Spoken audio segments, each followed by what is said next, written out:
Les élections municipales 2020 sur Sun. Retrouvez nos interviews des candidates et candidats à Nantes en podcast et en vidéo. Bonjour Margot Metcourt. Bonjour. Vous êtes la candidate du collectif citoyen Nantes en commun aux élections municipales. On va le souligner, une candidature choisie par les militants de ce collectif qui vous ont donc désigné directement.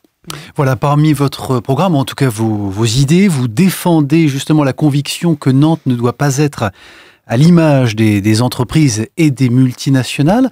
Au fait, quelle relation, quel dialogue vous entretenez au quotidien, en tout cas régulièrement, avec les acteurs économiques et plus précisément les chefs d'entreprise de notre territoire ? Écoutez, il y a des gens qui travaillent dans des entreprises ou même qui sont entrepreneurs, notamment des entrepreneurs de l'ESS qui sont présents sur notre liste. Donc on est plutôt, on a des dialogues réguliers avec les gens du monde économique. Et vous soulignez l'idée que Nantes ne doit pas travailler, en tout cas être concerté ou concerter les chefs d'entreprise, les acteurs économiques de notre territoire ? Non, je pense pas. Je me souviens pas avoir dit ça.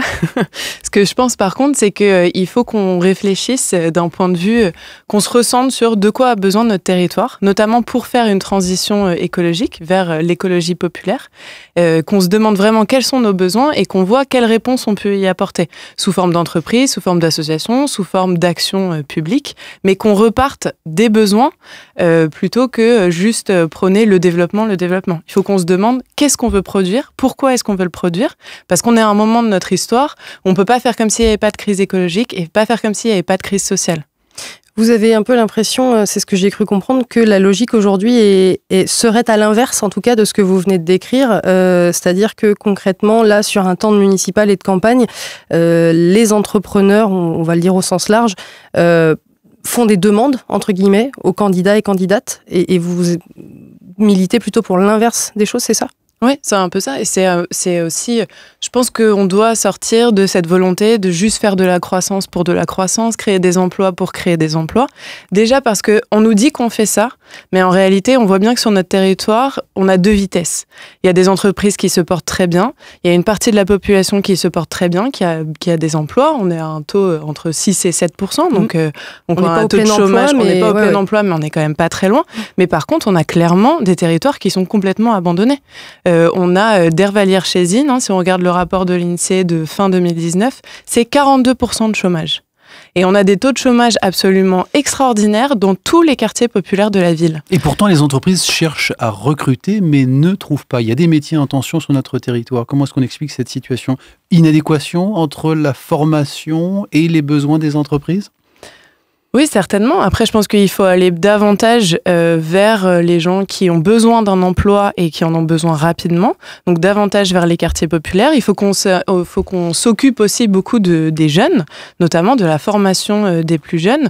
Et puis, travailler aussi sur le réseau. Parce qu'en fait, on sait très bien aujourd'hui que la plupart des emplois, ils sont cachés. C'est-à-dire qu'ils se passent par du réseau, par de l'interconnaissance. Or, il y a des personnes qui n'ont pas ce capital-là, et donc il faut les aider aussi, notamment en leur octroyant des stages dans la fonction publique, dans des entreprises qui travaillent sur la transition écologique, par exemple.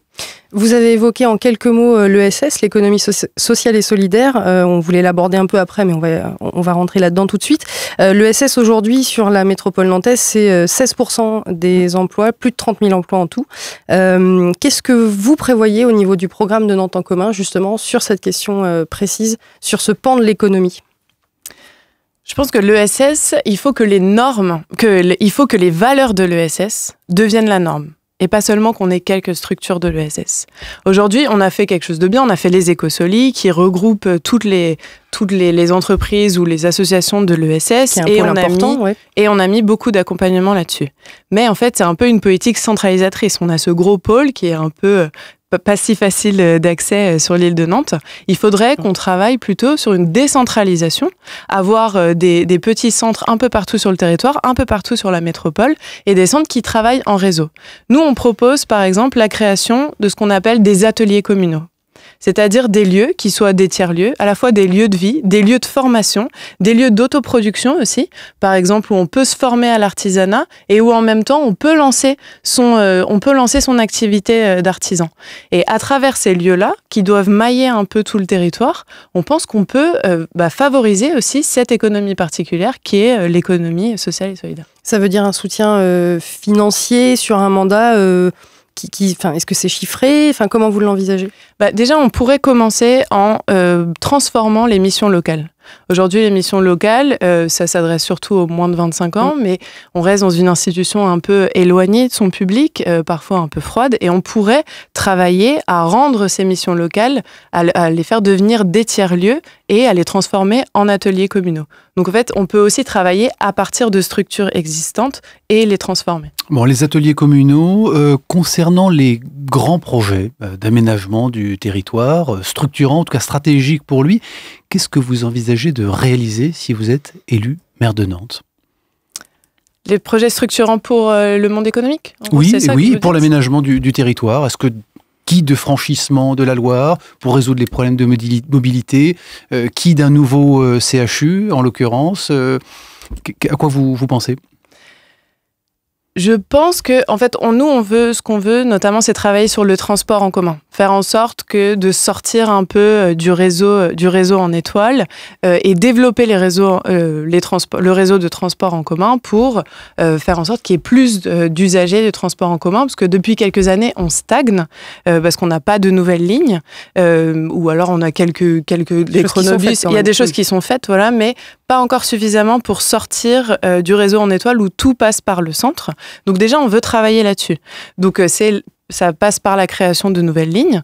Donc notamment, on a parlé de l'expérimentation d'un tramway. Donc je m'explique.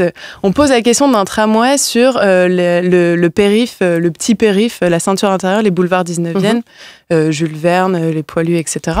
Et on veut voir si un tram serait pertinent en mettant des chronobus en voie propre à cet endroit-là. Et donc, on aurait déjà quelque chose qui permet de relier les quartiers les uns avec les autres. On aimerait créer également une ligne de bus, comme les PC à Paris, tout au long du périphérique.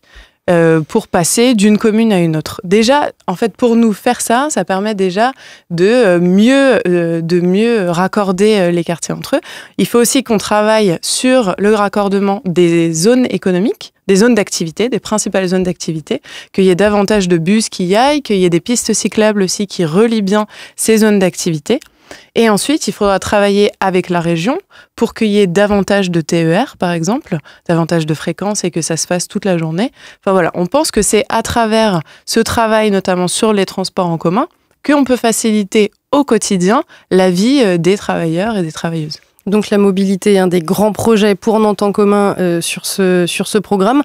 Sur ce qui ressort aussi de la campagne en termes de grands projets, Clément l'a évoqué, je pense au CHU, je pense à l'Arbre Héron. Vous parlez d'un moratoire, hein, c'est ça ? Oui, tout à fait. Parce qu'on pense que ça questionne en fait ces grands projets, de concentrer beaucoup d'argent, beaucoup d'énergie autour de ces grands projets qui sont censés servir l'attractivité du territoire.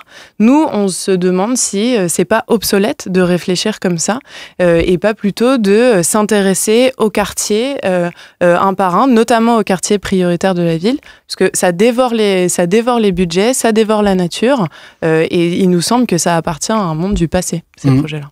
Sur la question du transport ou de la mobilité, vous évoquez la création de nouvelles lignes, de sortir du schéma effectivement en étoile, qui fait passer donc par définition par le centre-ville de Nantes.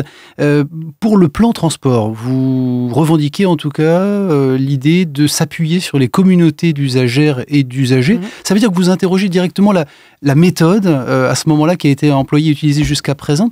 Le dialogue citoyen, ça n'était pas ça ? Non, je pense pas. C'est pas suffisant. Le dialogue citoyen, la plupart des gens qui ont participé à ces instances se sont sentis... C'est le marqueur fort du mandat de Johanna Roland. Oui, mais la plupart se sont sentis vraiment floués.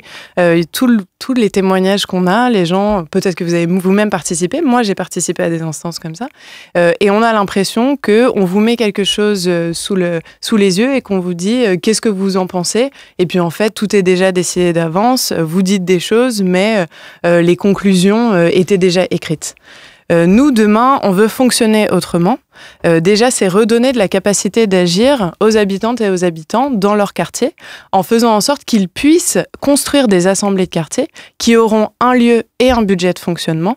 Et ensuite, en assemblée des assemblées, ils pourront décider d'une part non négligeable du budget, qui sera 10% du budget d'investissement, soit 10 millions. Mais si on parle des communautés d'usagers, tout à l'heure j'ai parlé d'une expérimentation pour voir si une nouvelle ligne de tram était pertinente, il faut demander, il faut voir avec les riverains, les usagers quotidiens de cette future ligne de tram, si elle est pertinente. Et donc là, ça veut dire ouvrir des espaces de discussion, aussi aller vers les gens pour voir s'ils sont d'accord avec ce projet-là. Parce qu'il faut être pragmatique. Une ligne de tram, ça coûte très très cher. Donc il faut que ça serve à quelque chose. Et c'est les gens qui vont nous dire aussi si ça sert à quelque chose. Vous avez évoqué différents quartiers nantais. On va s'intéresser à l'un d'eux, le centre-ville, qui, d'un point de vue économique, est un centre qui souffre face aux zones commerciales de périphérie, face au commerce sur Internet également. Comment Nantes en commun envisage, si c'est le cas, un soutien aux commerçants du centre-ville et à la vie de ce quartier ? Je pense que aujourd'hui, en centre-ville, on favorise beaucoup trop les grosses franchises, par exemple. On fait des locaux commerciaux qui sont très, très grands et donc qui sont peu accessibles pour les artisans ou pour les petits commerçants. Et je pense qu'il faut qu'on veille à la taille des locaux commerciaux et à leur accessibilité. Ça passe aussi par le foncier, oui. On pourrait, je pense qu'on pourrait inventer une sorte de bailleur social pour les petits commerçants et les artisans, pour faire en sorte qu'ils aient plus facilement accès à du foncier. Parce que moi, je trouve pas ça acceptable, en fait, d'avoir un centre-ville qui ressemble au centre-ville de Grenoble, de Lyon, de Marseille, ou alors on retrouve les mêmes magasins que dans toutes les grandes villes du monde. C'est pas très intéressant, ni pour les gens qui vivent en centre-ville, ni pour toutes les Nantaises et les Nantais. Dans ce cas-là, autant aller au centre commercial, ça revient au même. Donc il faut qu'on remette de la vie, qu'on remette aussi, je pense, plus de convivialité dans notre centre-ville, parce que quand on se balade en centre-ville, on n'y va pas que pour consommer. Il faut qu'il y ait des espaces où on puisse s'asseoir librement. Et aujourd'hui, malheureusement, c'est peu le cas. En fait, quand on regarde nos grandes places à Nantes, on regarde Bouffay, Royal ou Gralin, on peut pas s'asseoir gratuitement. On est obligé de consommer. De convivialité, pour les quelques secondes qui nous restent, les manifestations qui ont fait souffrir les commerçants du centre-ville, vous leur dites quoi les 4 dernières années, là, l'Ouest El Khomri, Notre-Dame-des-Landes, les Gilets jaunes, maintenant les retraites. Les manifestations et leur débordement, qu'est-ce que vous leur dites aux commerçants du centre-ville ? Je les comprends. Je comprends que ce soit difficile pour eux. Après, je comprends aussi qu'il y ait des manifestations, parce que s'il y a un responsable, c'est pas les manifestants, c'est d'abord le gouvernement qui fait une casse sociale de plus en plus forte. Et donc voilà. Mais je comprends que ce soit difficile pour eux, et on échangera avec eux sur les solutions qu'on peut trouver. Merci beaucoup Margot Medcourt, candidate tête de liste, je le rappelle, pour le collectif Nantes en commun. Et on va le souligner une nouvelle fois, les 2 tours des élections municipales auront lieu les 15 et 22 mars.